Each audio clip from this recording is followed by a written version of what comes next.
Assalamualaikum warahmatullahi wabarakatuh. Perkenalkan, saya Fatka Melati Putri dari kelompok 9 mata kuliah Manajemen Keuangan 2. Di sini saya akan menjelaskan mengenai kegagalan perusahaan dan reorganisasi. Kegagalan perusahaan, kebangkrutan biasanya diartikan sebagai kegagalan perusahaan dalam menjalankan operasi perusahaan untuk menghasilkan laba. Kebangkrutan juga sering disebut dengan likuidasi perusahaan atau penutupan perusahaan, atau juga bisa disebut insolvabilitas. Yang selanjutnya yakni faktor penyebab kebangkrutan. Menurut Darsono dan Ashari tahun 2005 nomor 104, ada dua faktor yang mempengaruhi adanya kebangkrutan pada perusahaan. Yang pertama yakni faktor internal. Faktor internal yang pertama yaitu manajemen yang tidak efisien, yang akan mengakibatkan kerugian terus-menerus yang pada akhirnya menyebabkan perusahaan tidak dapat membayar kewajibannya, kurangnya keterampilan dan keahlian manajemen. Yang kedua yakni ketidakseimbangan dalam modal yang dimiliki dengan jumlah piutang yang dimiliki. Hutang yang terlalu besar akan mengakibatkan biaya bunga yang besar pula, sehingga memperkecil laba bahkan bisa menyebabkan kerugian. Piutang yang terlalu besar juga akan merugikan karena aktiva yang menganggur terlalu banyak sehingga tidak menghasilkan pendapatan. Yang ketiga yakni adanya kecurangan yang dilakukan oleh manajemen perusahaan yang bisa mengakibatkan kebangkrutan. Kecurangan ini bisa dalam bentuk manajemen yang korupsi ataupun memberikan informasi yang salah pada pemegang saham atau investor.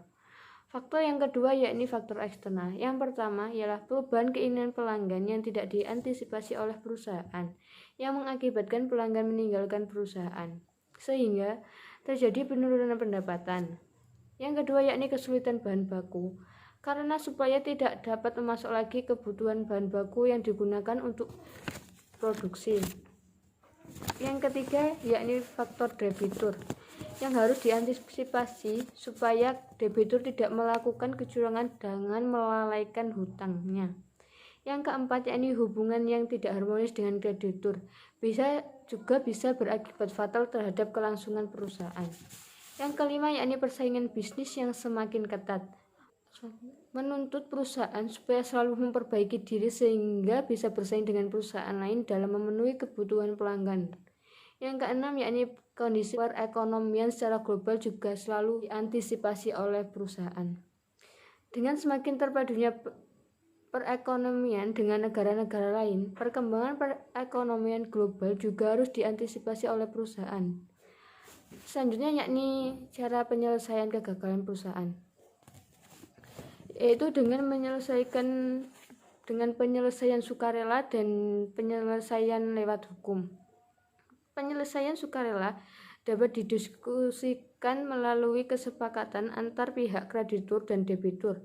Adapun alternatif penyelesaian yakni extension atau perpanjangan, di mana pihak kreditur sepakat dengan pihak debitur untuk memperpanjang jangka waktu jatuh tempo kredit yang telah diberikan.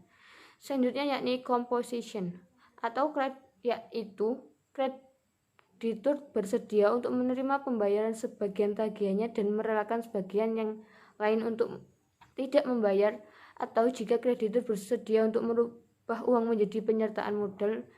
Dan yang terakhir yaitu liquidation by voluntary agreement, yaitu para kreditur secara bersama memusatkan meminta likuidasi perusahaan secara informal. Keuntungan yang bisa diperoleh yaitu waktu penyelesaian likuidasi lebih cepat, biaya yang dikeluarkan lebih murah, nilai aset perusahaan yang likuidasi masih sangat tinggi. Penyelesaian yang kedua yakni penyelesaian lewat pengadilan atau hukum. Apabila pihak kreditur dan debitur tidak mencapai kesepakatan untuk penyelesaian secara sukarela, langkah selanjutnya adalah penyelesaian lewat hukum. Keputusan pailit atau bangkrut ditetapkan oleh pengadilan niaga. Penjualan aset perusahaan yang sudah bangkrut dilakukan dengan cara melelang dan hasilnya dibagikan kepada kreditur setelah biaya-biaya kepailitan. Pembagian hasil likuiditas kreditur dilakukan berdasarkan persen tertentu secara pro rata. Selanjutnya yakni reorganisasi perusahaan. Reorganisasi sendiri ialah itu upaya untuk menjaga perusahaan agar tetap hidup dengan mengubah struktur modalnya atau pemodalan ulang struktur modal.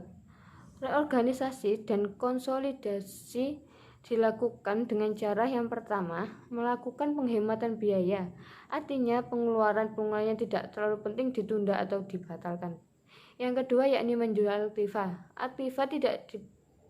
aktiva yang tidak diperlukan. Yang ketiga yakni divisi atau unit bisnis yang tidak menguntungkan dihilangkan atau digabung. Yang keempat yakni menunda rencana ekspansi sampai dengan situasi dinilai lebih menguntungkan. Yang kelima yakni memanfaatkan kas yang ada, tidak menambah hutang dan menjaga likuiditas. Dalam jangka pendek mungkin sekali profitabilitas dikorbankan. Jenis-jenis reorganisasi. Reorganisasi sendiri dibagi menjadi 3 jenis, yakni reorganisasi portofolio aset, yang kedua yakni reorganisasi modal atau keuangan, yang ketiga yaitu reorganisasi manajemen atau organisasi.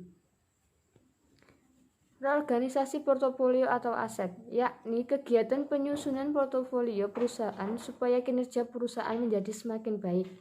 Yang kedua yakni reorganisasi modal atau keuangan, yaitu penyusunan ulang komposisi modal perusahaan supaya kinerja keuangan menjadi lebih sehat. Yang ketiga yakni reorganisasi manajemen atau organisasi, yaitu penyusunan ulang komposisi manajemen, struktur organisasi, pembagian kerja, sistem operasional, dan hal-hal lainnya berkaitan dengan masalah manajerial dan organisasi. Sekian presentasi dari saya, mohon maaf bila ada salah kata. Wassalamualaikum warahmatullahi wabarakatuh.